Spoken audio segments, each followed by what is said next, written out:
మానవుడు సేవా విషయం అనేటువంటిది చులకనగా భావించరాదు. Man should not look down upon this idea of seva. సేవ యందు స్వల్పభావం ఉంచుటమే అల్పత్వం అని కూడా నువ్వు గుర్తించాలి. By looking down upon thus, it only shows up your own petty-mindedness. సేవ చేసే నిమిత్తమే మానవ జన్మం లభించినదనేటువంటి విశ్వాసాన్ని బలపరుచుకోవాలి. You should strengthen the conviction that you have been given this life so that you could do seva. కనుకనే మానవత్వం కేవలము ఏదో తిండి నిద్రలతో కాలము గడిపి వ్యర్థం గావించుకునే నిమిత్తం ఏర్పడినటువంటిది కాదని, సేవయందు తన కడపటి శ్వాస వరకు కూడాను సేవను ఆచరించి సార్థకత గావించుకోవాలని కూడాను విశ్వసించాలి.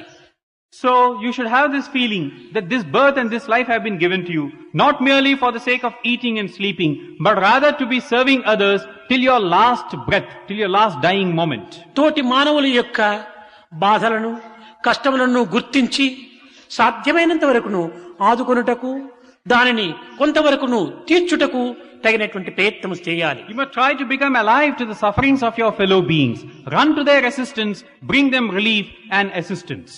అప్పుడే భగవంతుడు హృదయవాసి కాగలడు. Only then will God install himself in your heart.